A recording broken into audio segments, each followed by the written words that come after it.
generic term, and it usually comes in a vial. So you'll see it something like this. Now, Narcan is a brand name. So one company, Adapt Pharma, their name is, they invented the nasal spray version and they trademarked the name Narcan. So that's where it comes from. The medications are nearly identical, it's just how they're administered to the body. So we're going to talk about how it works when administered to a person who's overdosed, how to recognize the signs of an opiate overdose, when to give naloxone to a person who's overdosed, and this is not a CPR class. So naloxone is a medication available in all hospitals.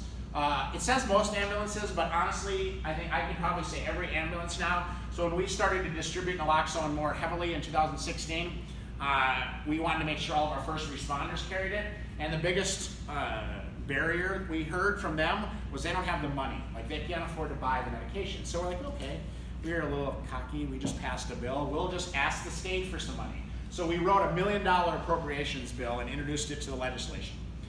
They said no, we're not going to give you $1 million, but they did give us $290,000. And with that money, we were able to make sure that all 8 ambulatory regions of the state had access to that funds to carry naloxone in their ambulances. So I'm pretty sure, I would guess, should be at least, every ambulance in our state now carries naloxone because they were able to get the funding for that. So it does act in the brain. Yeah, I thought it was a question. It does act in the brain to immediately reverse the effects of the opioid. It does only stay in the body about 45 minutes before it's metabolized. So why do people die? Too much heroin or other opioids cause them to become very sleepy. The sleepier they become, the breathing becomes slower, more shallow. This leads to the low oxygen level, causes damage to the heart and the brain, and the end result is the heart slows down and stops. So cardiac arrest is the end result. So this is a graph. So our medical director, it's her license, so she wants to make sure we talk about some things. So I call this line the decline of lifeline. As a person heads into overdose and they head towards cardiac arrest, if they get below this black line, they have less than a 10% chance of surviving that overdose. So our job is to keep them above that black line for as long as possible, or in any way possible. So somewhere along that red line, we have to intervene, and we do that with naloxone and rescue breathing, because then we can divert the line up and away from the cardiac arrest zone. So it's just to get it out of it. We don't want it to get to that zone. So I call naloxone the miracle medication, and we have a few others. So insulin, EpiPens, inhalers, all medications that can save someone's life immediately in a medical crisis, like they're life-saving medications. So how naloxone works, so inside your brain, whatever drug or medication you take, your body or brain has a receptor and a way to absorb that medication. So we have opioid receptors, so when a person takes opioids, those receptors become flooded, and which in turn it actually sends a signal to the lungs telling you to stop breathing. So it's a respiratory arrest that occurs first. So the nice thing about the naloxone, once it enters the body, it specifically seeks out just the opioid receptor, and it knocks the opioid off the receptor, and then it blocks it. So no more opioids can get in. Essentially, it could effectively reverse the overdose immediately. Now with the drugs or medication that people are overdosing from, it's not immediate anymore. It's multiple doses. Again, the stronger the opioid, the more naloxone it's going to take. And we have to remember it does only last 30 to 90 minutes. So that's why, so it's really important that people go seek medical care, which I'll talk about a little bit more in a second, but because it's very likely that once the naloxone wears off, that they can just go back into an overdose state again. So we have to be very mindful of that. The half-life of the opioid is much greater than the half-life of the naloxone or Narcan. So the opioids are still floating around, and they're just waiting for their opportunity to get back in. So some of the opioids out there in the world today are heroin, morphine, hydromorphone, oxycodone, hydrocodone, fentanyl, carfentanil, buprenorphine, codeine, methadone. Honestly, I could make another slide and list all the other opioids there are. It's really ridiculous how many opioids we have in this world, but these are the most common ones. This picture is from the CDC. They had determined that what is inside of each of these glass vials is what's considered a lethal dose of each of these drugs. So their vials are really small. They're the size of my naloxone vial. So heroin, which is about 10 times stronger than morphine, takes quite a bit of powder to effectively kill a person. Fentanyl, so 6 months ago, the FDA approved a new fentanyl, by the way. So it's 1,000 times stronger than morphine. It's only going to be used in, so I love when they say stuff like this. It'll only be used in a crisis hospital setting, low risk of diversion, blah, blah, blah, blah, blah, some other BS they fed us. But so now we have a range of fentanyl that we have 100 to 1,000 times stronger than morphine fentanyl. So we have a lot of different, again, my God, stop making and improving opioids for F's sake. So it doesn't take much fentanyl to kill you. The one on the end though is the one that I would say that we're the most worried about and concerned about. So it's called carfentanil. It's only made in China. And so there's either 1 or 2 specs in the bottom of that. So carfentanil has been produced for one purpose in this world. It's to tranquilize large animals, so elephants basically. So that little dust powder in the bottom there will tranquilize a 13,000-pound elephant for a couple hours. It'll put him to sleep because it's 10,000 times stronger than morphine. 10,000 times stronger. That same particle in the bottom will kill most of us in this room, over half. Yeah. They say 4 to 5 grams of salt worth.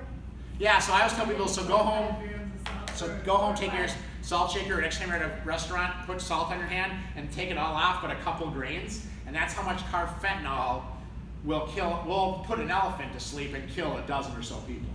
Yeah, it's minute amounts. So yeah, the number one question I get asked is why on God's earth would anyone put these drugs into other drugs, right? Or what's the point, right? And I don't have. I've talked to my DEA friends, and it's really cool for me to say DEA friends because they're the ones that rated me back in 2004.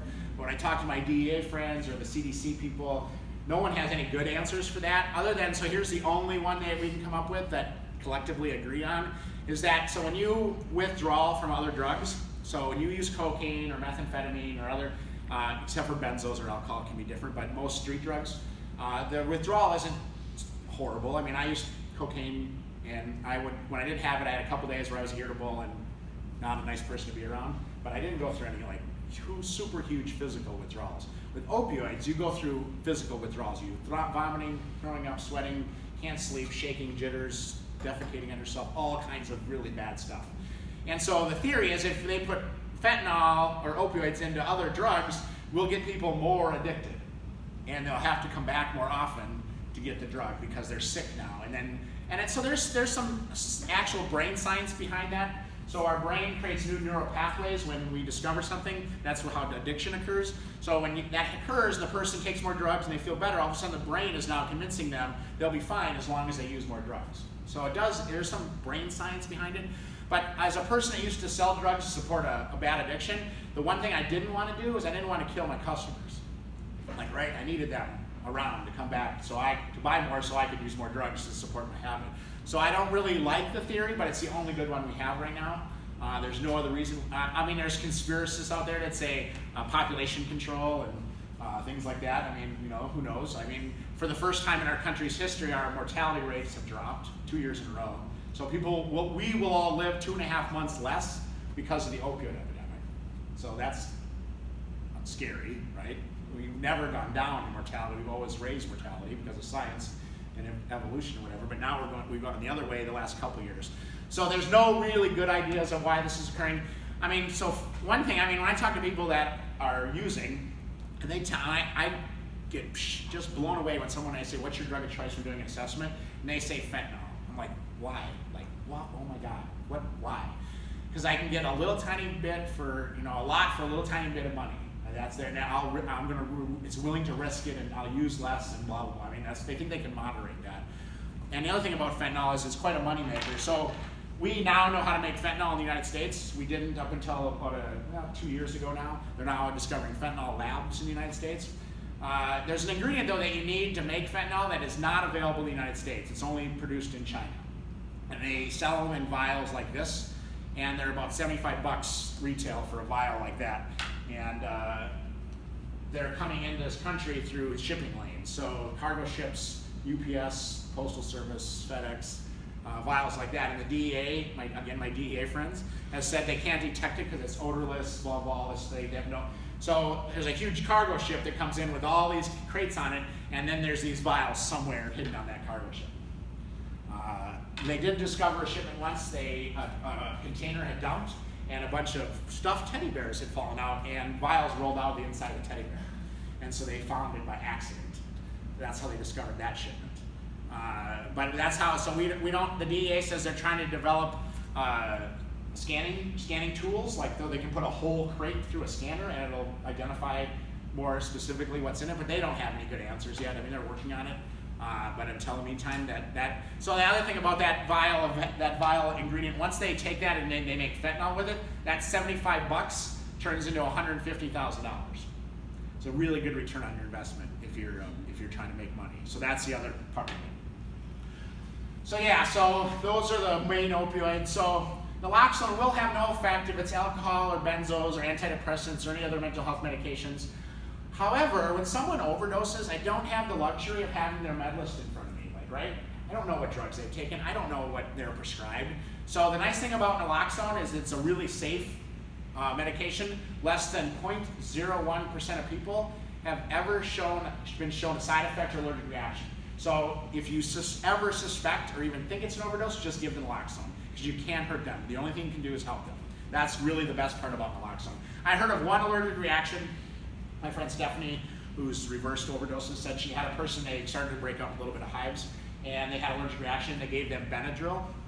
I don't know why, but Benadryl is the magic anti-allergy medication. It worked though, they were fine. But the EMT did say that it was a non-lethal allergic reaction. So it wouldn't have killed them, it just made them uncomfortable. But Benadryl, the magic drug, did the trick. So the medication is given in multiple ways. So you'll hear about it being sprayed up a nose, which I showed you, and I'll show you a little bit more again. There is an IV under the care of medical providers, so they've been using it in hospitals for decades. The medication was discovered in 1964, I think is the year, and it was FDA approved in 71. So they use it in hospitals for years. In fact, they still use it today in hospitals. So when they give you, sometimes when they put you under and they sedate you, one of the biggest medications they use for that is opioids. It's easy, they know how to manage that in that kind of setting. But sometimes they actually do give you too much opioids. And my friend who's an anesthesiologist hates when I say it this way, but I always say, so you kill me and then you bring me back with Narcan. He goes, no, Randy, we monitor your respiratory rate. When it gets too low, we give you a naloxone drip to stabilize you. I'm like, oh wow, that sounds a lot better than me saying you killed me and bring me back to life, right? But that's the way they say they use it. They monitor respiratory rates. The intramuscular or the syringe version is what everyone will get today. I did bring kits so everyone can take one with them. Is the least expensive. I mean, it literally only cost a few bucks to put that kit together, versus the nasal or the other one I'll talk about, which is in the thousands. It's still expensive. You can go try to buy this at Walgreens or the vials. This will still cost you between $15 and $40 per vial, depending on what pharmacy you go to. These things, so we used to pay way back in the day when we started doing this 69 cents a vial. I think they're up to $1.02 a vial now, is what the nonprofits that do the work pay, but that's how it tells you how expensive, like how much they make on medications. They're going to charge you $15 to $40 for this vial that costs them pennies to put together. So when you give someone naloxone, they're going to have some side effects. They're going to develop some symptoms like vomiting, sweating, shortness of breath. These are essentially withdrawal, and they should be expected. I mean, a person, especially someone chronically using opioids, they're going to go into withdrawal. So the benefit of naloxone obviously outweighs the side effects. So I will say it this way, so you have a couple choices here. You can have a friend who's alive and in withdrawal, or you can have a friend who's dead. I mean, that's the way we look at it. That's the way I look at it, at least. So yes, they may, and so you need to be careful. I always say this part here. So people, oftentimes we call them drug seekers and whatever, going to emergency rooms or doctor shopping. You know, often with opioids, we now know in as little as 5 days, a person can become physically dependent on these drugs. Like where they're physical, it's a physical thing now. And it comes to a point very quickly where they're no longer looking for the drug just to fix whatever's wrong or feel better. It's because they're sick, and that's the only way they can feel well, is by taking more drugs. So I just always say we have to be careful how we stigmatize people that use opioids, because we often have I hear medical professionals all the time that I just kind of want to say, really? Really? So if they're only sleeping, it won't cause any harm. If they're under the influence of multiple substances, again, it doesn't matter, it won't hurt them. So what kind of signs to look for? So a person that's taken too much opioids or heroin will have slow or shallow breathing, gasping for air when you think they're sleeping. My friend said it sounds like if you take gargling sound and a snoring sound and put them together, that's what she said it sounds like. Blue or palish skin, so the first places usually is the lips and under the fingernails, because that's where oxygen goes out the quickest. They have a slow heartbeat or low blood pressure, and they won't wake to a sternal rub. So we recommend taking your knuckles, like this is, police do it, fire do it, ambulance, take your knuckles and rub them right here. If they don't respond or wake up to a sternal rub, that's a good sign that they're unresponsive and they may need naloxone. Again, give it to them if you think it's an overdose, because it won't hurt them. So what to look for? So sleepy, can't be woken up, their breathing is slow and absent, and another important aspect to look at is sometimes is their pupils. So my friends tell me I have a really bad habit. As an alcohol and drug counselor now, I oftentimes stare people right in the eyes when I talk to them, and I don't even know I'm doing it anymore. It's because when I work with my patients in treatment, that's kind of important. So when I look in someone's eyes and they're dilated, like they're huge like owls, they're using a stimulant. Like it's pretty easy to identify. If they're pinpoint or constricted or really small, they're using an opioid. So you can tell really quickly by looking at someone's pupils maybe what drug they're using or under the influence of. So that's a good indicator. So once you've identified their overdose, the first thing you should be doing is calling 911. So response times vary greatly across our state. So we now know, I live in Golden Valley, if I dial 911 for an overdose response, in under 6 minutes, there will be a first responder to my door with Narcan. That's how my city is. I know because we've asked and talked about response times. Overall, the metro area now is under 11 minutes. So the entire metro is now under 11 minutes. But as we get outside of those metro areas, those response times drop very quickly. I was in a little town last year, and I'll get this, well, the town is called Madison, Minnesota, but the high school is Lac Par Valley. I probably said that wrong. High school. And they're kind of way outside of the city. And I said, if you guys dial 911, what's your response time to get here?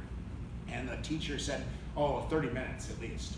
And I said, and that's a death sentence. I said, if you don't have Narcan at the school and you get a kid that overdoses, they'll be dead before the ambulance gets there. And so that's why we just need to make sure we're dialing 911 right away. We want help there as quickly as possible. And Steve's Law protects everything. Limited immunity. So the different administrations out there, so IM is the most common. So inside of every kit given out, there's an instruction card, no matter what kit you get. So if you didn't listen to anything I said today, or I talked too fast, or you just didn't pay attention, it's okay. Inside of every kit, there's a card. I always say the 8 easy steps to saving a life. If you follow this instruction card, you will save their life. So first thing we're gonna do is attempt to wake the person. It says yelling and shaking. I hate that, but maybe a little bit. Just be careful. I think the snore rub is the best one. We're gonna immediately call 911. Then we're gonna get out our SCOOP kit. So SCOOP is an acronym, and God forbid we have too many acronyms in this world, and I can never remember what it stands for. But our SCOOP kits contain, so there's depending on which version, but in the IM there's a set of latex gloves. There's alcohol wipes, so in case you can clean the area, best practices, clean it first before you give the shot. A breathing mask, so a one-way CPR mask, so you can provide them the rescue breaths. And we want you to be as safe in this whole process as the other person. And then the syringes and the vials. So we're gonna start by putting our gloves on. We're gonna start with 2 rescue breaths. So rescue breaths are pretty simple. Make sure they're flat in their back. Support the neck, tilt the chin, pinch the nose, breathe into the mouth. We should see the chest expanding and contracting, not the stomach. If the stomach's doing it, you're just blowing air down their feeding tube. You may have to tilt the chin a little bit more, usually a really easy fix. Now in the old days, so I'm nearing 50 now, and my first CPR training, we used to say, so if you can't give them the breaths, there's an obstruction, so check for obstruction, and some of you may understand what this means. So we don't train that way anymore. Especially with overdoses, there's a much higher seizure rate. And if you stick your finger in their mouth and they have a seizure, it's their finger now. I mean, you're not getting your finger back. So please don't stick your fingers in anyone's mouth. If you can't get to the airway or it's obstructed, you will most likely have to skip the breathing part, and whatever, if you have to do it, you have to do it. When EMT gets there, they can take care of it. But please don't stick your finger in someone's mouth. So this is the slide of how to walk through the actual administration. I'm going to do it. I brought an orange with me today, and I'm going to offer if anyone wants to do this after I'm going to stick around till the end. If you want to come operate a syringe because you have some worry about it or whatever, you're welcome to come up. I do have some extra practice vials and syringes that you're welcome to give it a shot yourself. So all the syringes are individually packed and they come in a sealed container. It's like a Ziploc bag. You peel the ends off and it peels open. I don't have access to a lot of syringes, so I don't like to open one every time. I used to when I had more grant funding money, but DHS has recently cut off our grant funding, so now I have to be really careful about how much supplies I use, which another conversation for another day. I told Lucia just this other day, I'm ready to grab my megaphone and go down to St. Paul and protest in front of the Elmer Anderson building and ask them where our money is, because funding has been cut pretty significantly. But anyways, so when you get your syringe out, these do have what's called removable tops. So they screw off, so you have to be careful. Sometimes in shipping or bouncing around in the kit, they can become loose. So just give it a twist. So righty-tighty, lefty-loosey. So give it a little twist to the right. So now what we're going to do is we're going to pull the cap off. I'm going to show you how to safely recap a syringe when I'm done. But keep the cap close by. Now, if you have other medical training that tells you differently, please use your medical training. I'm not here to tell any medical professional to do something different than they're used to doing. This is the way a paramedic friend showed me. So I keep the cap close by. So the first thing I'm going to do is I'm going to pull the plunger all the way back. So I know this might go against what some of us think we know or believe about air and syringes. So I'm going to tell you Hollywood has done a great job of scaring us to believe that you can kill someone with air in a syringe. You can, but it must be 10 cc's of air or more into a vein. So this is 3 cc's of air, and we're not going into a vein. We most likely won't be close to a vein, and so there's no risk of death by having air in the syringe. So pull the plunger back. All naloxone vials have an orange sterile cap on them, which pops off really easily with your thumb. That'll expose a rubber stopper in the middle. So we pull the plunger back, we take our syringe, and we puncture down through that rubber stopper. Now, we take it and put it into a position like we're ready to administer between the first and second finger, and you're going to use your thumb. You're going to push that plunger down, and you're going to push all that air into that vial. And you're going to hold the syringe down because the air pressure is actually pushing back against my thumb right now. You're going to tip it upside down, take the tip of the syringe and put it in the bottom of the fluid, and just let go of your thumb.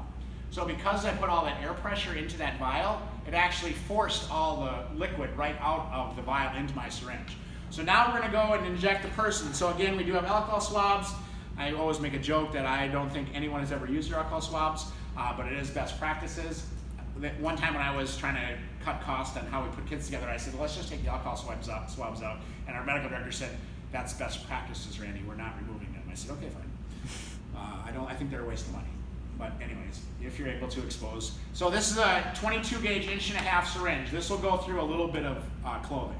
If it's in the winter time, they have a big winter coat on, you should take it off. Be careful for pockets. So I carry a cell phone in one pocket and I carry keys in the other. And so if you go, so the two main places are the outer thigh or the outer shoulder. Those are the two biggest muscles in your body.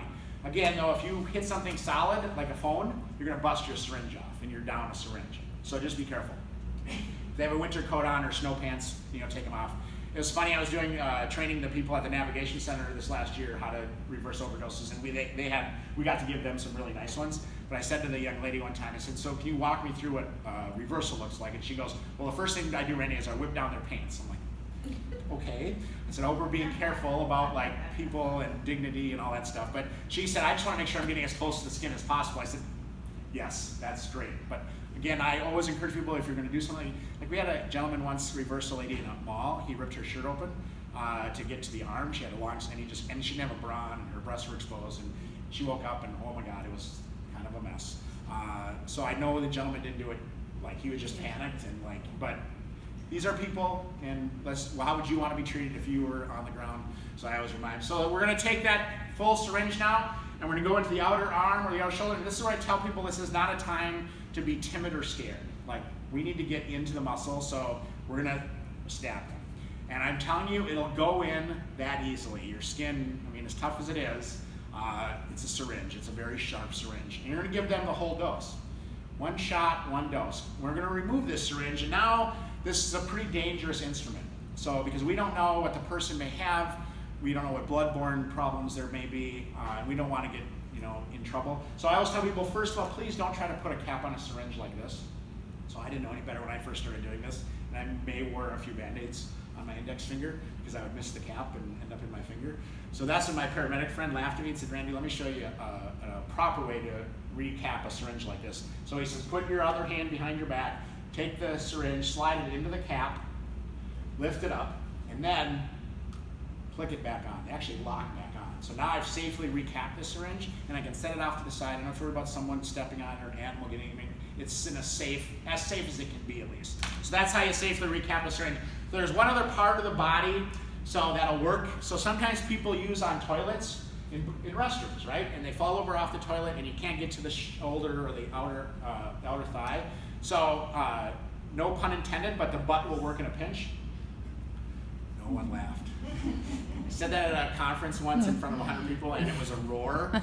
So I've said it ever since, and I don't quite get the same reaction, but I can't stop saying it. So below your waist belt and above your pocket, there's a muscle right here on both sides of your buttocks. That's a great muscle to inject into. So when a person falls off a toilet, you can go in, no pun intended, but you can shoot them right there in the butt. But be careful in the buttocks, because so if you get too low in a person's buttocks, we have some significant nerves that run through our butts.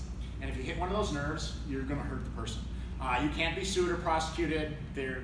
We have a good Samaritan law that protects you as long as you're trying to save their life. However, I always say we don't want to make a person's in a pretty bad medical state right now. Let's not make it any worse for them, right? Let's keep them as healthy as possible. So the butt, if you have to, you have to. So if there's no improvement in the patient after 2 minutes, it's reasonable to start over and give a second dose. So how many here have heard of, know who Chuck Woolery is? Somebody does. What did Chuck Woolery always say? 2 and 2. So that's how I say you should administer naloxone. So we're going to give 2 rescue breaths. We're going to give the dose of naloxone, and we're going to wait 2 minutes. During that 2 minutes, though, if a person is struggling to breathe, they're not breathing on their own, we're going to give them a breath every 5 seconds. After 2 minutes is over, if there's no response, no improvement, we just start over. 2 rescue breaths, dose of naloxone, 2 minutes. And we do that cycle, no matter which version I talk about today, the cycle is exactly the same. 2 rescue breaths, dose of naloxone, 2 minutes. And we just keep doing that until either A, we're out of naloxone, B, help has arrived, or C, the patient is responsive until the person comes back to. So we're going to use all of our resources available. I'm telling you, so the most I've ever heard on a reversal is 9 doses. Thank God they were at a clinic where it was a methadone clinic, and they had unlimited access to naloxone, because who would carry 9 doses on them, right? I do, because I'm a trainer and I always have multiple doses on me, but the average person wouldn't. That person, we believed it was carfentanil later, and had they overdosed anywhere else in the world besides at a place where the person had, they would be dead. But we keep doing that. We don't run as much naloxone as we have, so I've never heard of anyone being harmed from naloxone or getting too much. So we did have a first of its kind study where a gentleman had been reversed, God, I don't remember the exact number, but over 20 reversals from because of overdoses. And he started it, there was some slight liver enzyme changes because of the amount of naloxone the person received. Not life-threatening, and they believe the liver would heal itself from that slight enzyme change. But so we've never heard of a case where you can give too much naloxone or a person gets harmed from it. Randy. Yeah. I was told that if I was told that if you don't have naloxone or you don't have enough of naloxone, causing that person some type of pain, like some type of stubbing toe pain or some type of pain that's not really injurious, but it's like out for a minute, just to get their body to kind of wake up and respond, is helpful. So I've heard rumors like that. There's no science to prove any of that. We've also had people tell me, I've had patients tell me that they ran on naloxone and they gave them a shot of meth, and the meth kick-started their heart or something. So I don't know. I'm not going to support anything that I don't know that there's science to back up. So I don't know. We don't have any scientific evidence that supports that doing that would work. So another thing you see all the time, or people ask me all the time, well, I saw Pulp Fiction when they stabbed the guy in the heart, right? I mean, people ask that question all the time. That was an adrenaline shot. That's not the same either. Pulp Fiction made everyone think, oh my God, that's not, it's possible that would work, but it's not the recommended way to reverse an overdose. So, but yeah, great question, yeah. So with the increase of the potency of the drugs, can you increase the dosage, increase how strong Naloxone is? Yeah. Great question. So we had hearings with the FDA in December about that exact. One of those questions was, because of the carfentanil, can we get higher dose naloxone? There's no formularies for it right now. EMT has the ability to push on a naloxone drip, so they have the ability to increase doses, but we don't right now because of what's only approved through the FDA. But they have talked about. So when we had hearings in the FDA on December, the three things we focused on was it 3 or 4? Co-prescribing. So anyone that gets prescribed a high-dose opioid should automatically be co-prescribed naloxone. Taking patents and trademarks off of brands so we can make cheaper versions was another thing we talked about. Changing expiration dates was another one, and then changing doses so we can have higher dose naloxone. So here, so the FDA unfortunately gets 50% of its funding from the pharmaceutical industry. So they will not benefit if we do these things we want because there'll be less naloxone sold, and so they'll lose money. And so we find when the FDA doesn't make money, they act a lot slower than it's something when they get to make money on, like approving more opioids, right? So we're not, it's 7 months now, and we haven't heard anything from the FDA about any of our recommendations. Although we did hear there's a generic nasal coming out soon, but nothing on the market yet. But so yeah, I'll talk about expirations in a second. So if the person wakes up, please don't interfere with their actions, but stay with them to help arise. So sometimes, and so when I train law enforcement, they really hate that I say this, but I do it anyways, because that's what I do. So you hear the rumors of people being reversed from an overdose, and somebody wants to fight, right? They get violent. So I don't hear those from people other than cops. So, and I always say if I woke up and there were 3 cops standing over me, I'd probably want to fight too, right? Because those of us, we don't interact well with law enforcement. That's just the fact. So I always say that, like, God, if I woke up and I saw 3 of you guys standing over me, I'd probably want to fight too. Because what I hear from people that actually reverse overdose in the community, I hear them say things like, I woke up and I was on a gurney. I woke up and I was in the hospital. I woke up. No, I don't hear I very rarely hear anyone like wake up and want to get in a fight. But except for the police tell me that all the time. But we do want to make sure they get help. So we want to make sure that the person goes and receives medical attention, because there's a very high likelihood that once the naloxone wears off, they're just going to overdose again. So again, the minimum recommendation is 2 hours for some hospitals, 4 hours for the ones that are doing the assessment. That's what they really need to do.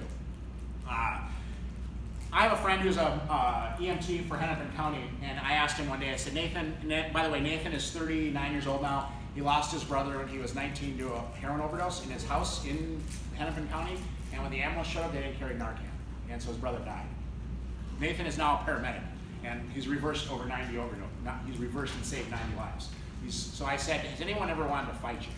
And he goes, Randy, I had this guy one time right downtown Minneapolis, a few blocks from Hennepin County Medical Center, and we reversed the overdose. It took 4 doses. The guy jumped up, got right in my face, started screaming, spitting, you just ruined my high. Nathan said, sir, I apologize, but and Nathan's really cool dude, laid back, calm, collective. Great guy, and he says, I'm sorry, but I don't know if you understand, you were dead 10 seconds ago, so I really apologize. And he goes, and then he said, let's just go get you some help and get you checked out. And the guy started yelling, screaming, and Nathan said, I thought I was gonna have to defend myself. The guy started flailing his arms, and then the guy ended up just walking away. And Nathan said, Randy, that was the closest I've ever gotten anyone wanting to fight me. But he goes, here's the part that interaction that really upsets him is, I wish the guy would have hit me.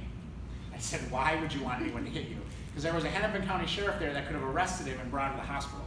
Because an hour and a half later, they found his body, he was dead. So he used again. And that's the thing we can't let people do. So there's naloxone in their system, it's working, it's blocking the receptors, they're gonna wanna get high, they're gonna wanna use, they're gonna dump more opioids into their system, the naloxone's gonna wear off, and they're going to die. So Nathan said that was the hardest thing for him to find out, because he said, I had the guy right in front of me, and I couldn't save his life, Randy. I saved his life, but I couldn't save his life. And I'm like, so Nathan said that was the most difficult interaction he's ever had as an opioid reversalist. He saved the guy's life, but he died an hour and a half later when he used again. We just have to make sure they go seek medical assistance. So the other versions you'll see out there on the market, so this one here is called an auto injector. I think it's a great device. It's good if you understand English and you can hear, because it's an audio device. So it talks to you. If you are ready to use, pull off red safety guard to inject. Place black end against outer thigh. This is a trainer, so there's I'm not going to inject myself. 5 seconds. 5, 4, 3, 2, 1. Injection. So that's how easy it is. Yeah, so the problem with this particular, so here's one of my little pharma rants. So the same industry that made billions of dollars creating the opioid epidemic is going to make billions of dollars helping us solve the opioid epidemic. So when this device first came out, it actually retailed for about $500, which was still pretty high. I found out they cost $78 to make them, by the way, for a kit. There was a 60-minute special on this company a couple months ago that exposed them for their greed. So anyways, a couple years ago, or a few years ago, when the demand for naloxone went up, so did the price. So these units now retail for $4,800. And so no human being can afford that. Well, some can. The ones that so this is what I hear, and this is what really upsets me about, like, why the rest of us in the world really have trouble with affording healthcare. So this is one of the reasons. So what they do is, if you have good private insurance and your doctor writes you a prescription for an FZ auto injector, you can go to your pharmacist and they'll order you one, and it'll get shipped right to your house, and you pay a copay of like $100. And then they bill your insurance company $4,700. Right. So this is one of the examples of why our healthcare is so out of control. I mean, you guys see the insulin price, everything on the news lately. I mean, this is another example. The drug manufacturers, prescription drug manufacturers, are out of control, and they're not helping. We have thousands of examples like this in our healthcare system, which prevents a lot of us from having quality healthcare, affording healthcare. Our patients can't afford healthcare. Our clients can't afford healthcare. This company, now they're trying to be the altruistic company, and they did make a generic version now that you can purchase on the open market for like $179 or something. So yeah. Now they just did that after the 60-minute special, and they got blasted for their greed. Now they have a generic version. But anyways, just another barrier and another reason why I'm not a big fan of and I'm not here to bash pharmaceutical companies in too many ways, but so I'm a person that is on, so I take Tylenol for my hypertension. Like, I take 25 milligrams a day. That's what helps me manage my hypertension. However, if I were to lose 15 pounds, exercise 30 minutes a day, eat healthier, I could go off my medication. But my wife hates when I say this, but because I'm a lazy American, it's easier for me just to take the drug than to do those other three things, right? I have cut salt out of my diet. I was able to do that. Like, I don't eat salt anymore. Unless it already has it on, I don't add salt to anything, and I think everything tastes like salt now. So I was able to help that, but the other three I'm horrible at. I don't like exercising. I like eating pizza and grilled cheese sandwiches. And so I don't manage my hypertension well. So I'm reliant on the pharmaceutical companies or industry to help me with that. So I'm part of the problem too. So I have my own demons to fight. You want to take a quick break? Sure. Yeah. I only have a few minutes left. Okay. Honestly, we're nearing the end. So again, this device works exactly the same as the other ones. So 2 rescue breaths, dose naloxone, 2 minutes. This one here, you don't see very often anymore. Some of our EMTs carry it. It's an inexpensive nasal version. The problem is it requires a bunch of assembly. So you have to take this tube and put it inside of here, and it has a built-in syringe, screw this on the top, and then you get half a dose up one side, half a dose up another side. We decided we won't carry them anymore. We tried way back in the day, and people were screwing them up, so we got rid of them. Some of the ambulance still carry them because it's pretty inexpensive for nasal. The nose is a good place to absorb medication. The nasal mucosa gets more blood flow than any other part of the body.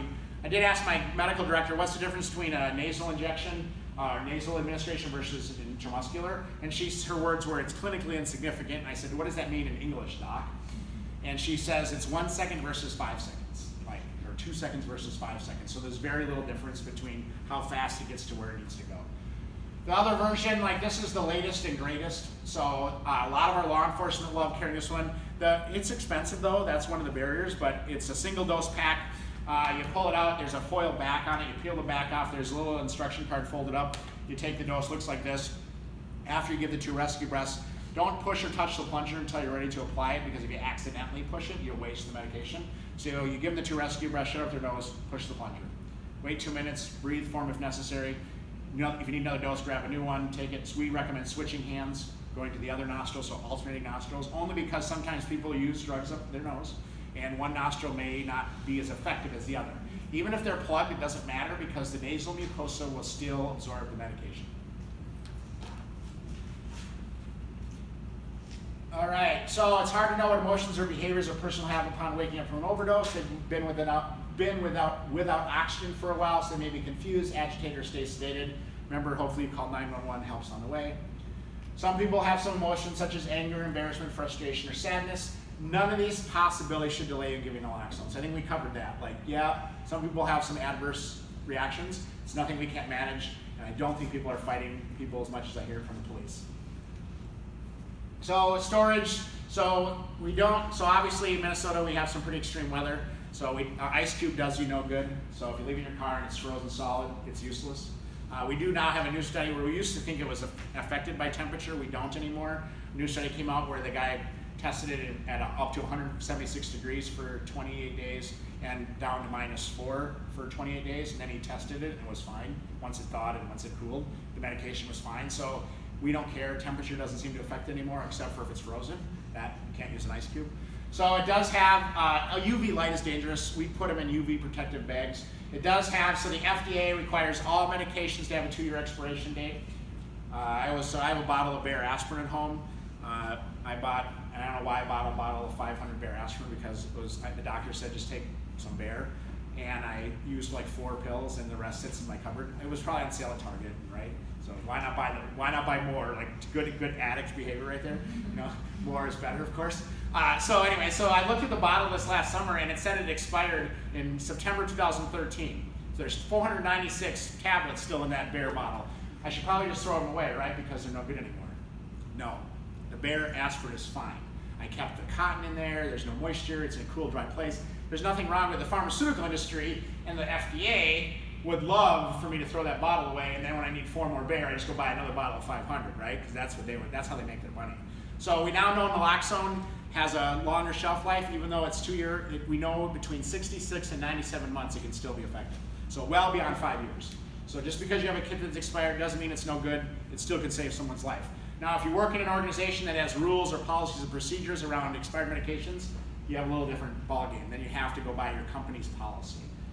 I always say that, like when I work at treatment, I carry one in my backpack or in my pocket. That's mine. That doesn't belong to the organization. That's not the facility's naloxone. So mine might be expired in my pocket, but it's mine. It does not belong to the organization. So naloxone, okay, we talked about, if you do have a kit that's expired and you want to exchange it, the CVRM or Hope Network does their best to exchange kits. They can exchange the intramuscular pretty easy. The nasal and the auto injectors, they cannot because of cost.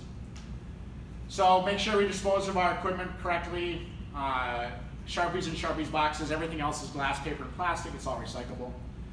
So you cannot harm someone by giving them naloxone. In many cases, you'll just save their life. So the number one question I get asked by family members, loved ones, and friends is, do you think by giving people Narcan and you just enable them to continue to use?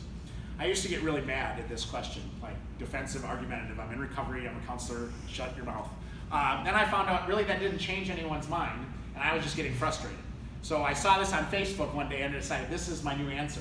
So when someone asks me that question, I say, no, the only thing Narcan enables is breathing. And if it was your loved one, what would you do to keep them alive? I have a friend who's overdosed 17 times, been saved 9 times by naloxone. In March of this year, he celebrated 4 years of recovery.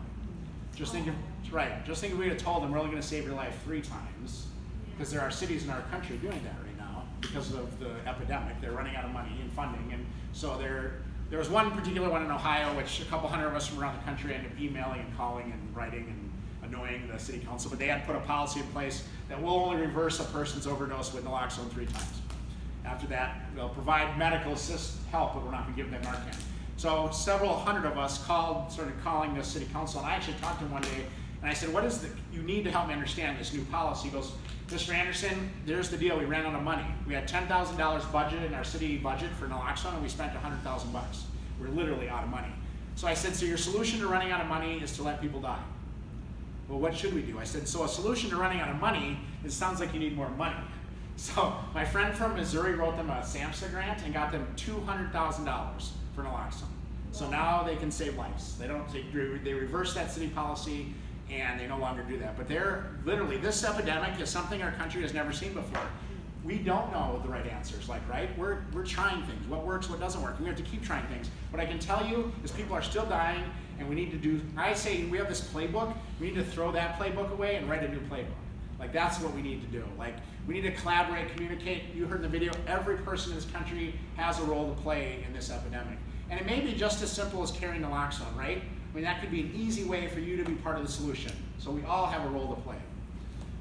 So people always ask me after training, what should I do? Advocate for yourself or your loved ones. Not here to bash doctors, but we used to believe that they were the experts.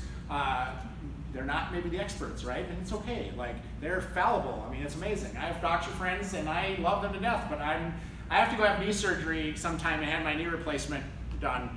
And I'm telling you one thing they're not going to be able to prescribe me is opioids, right?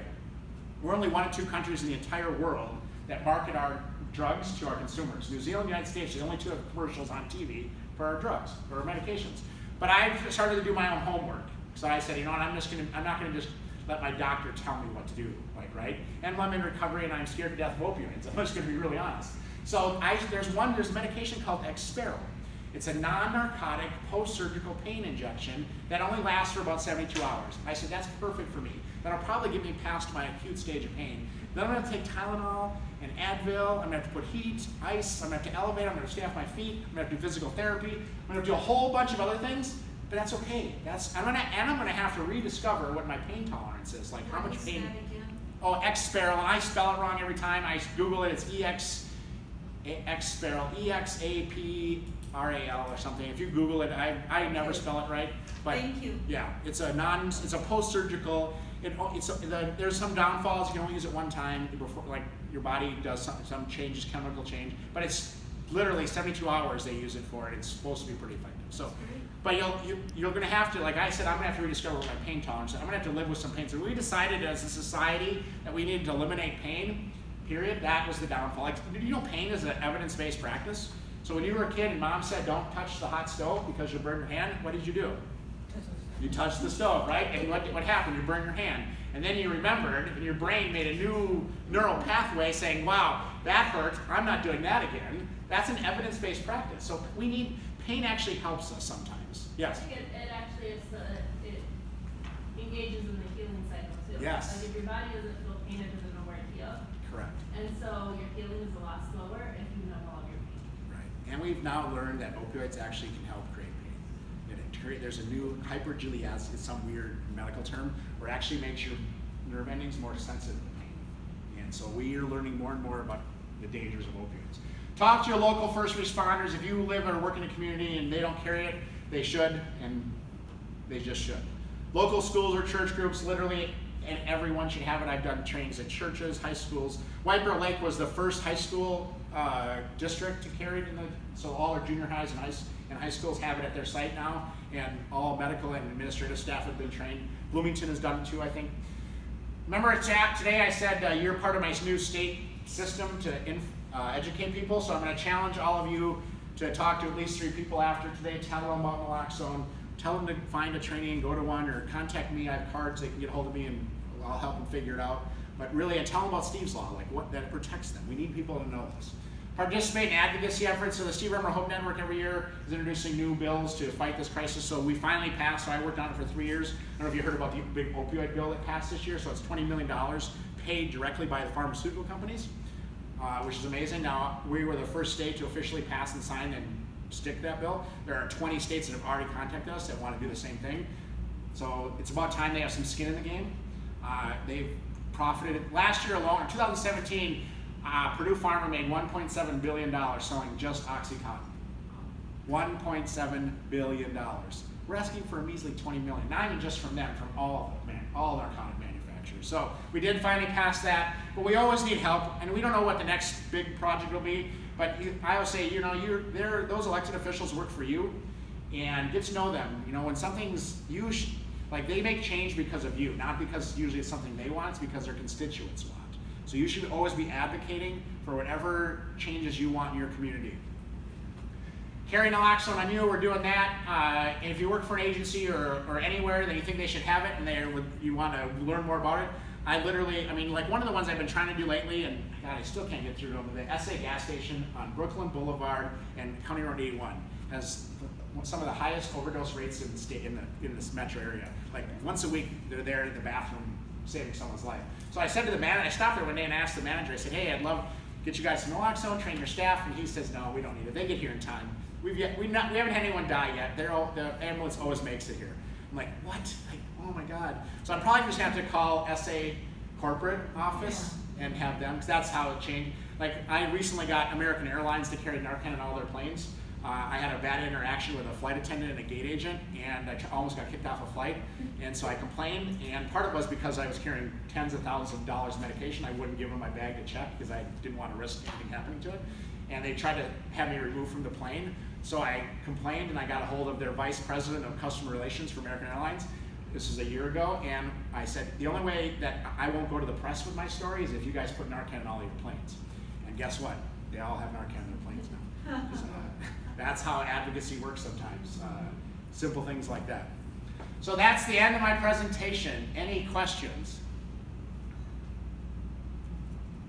Perfect. Oh, yeah. So do you have a website we could go, I mean, I know you didn't give a handout on it, but do you have a website that we could go and get some of this information? Yeah, this is all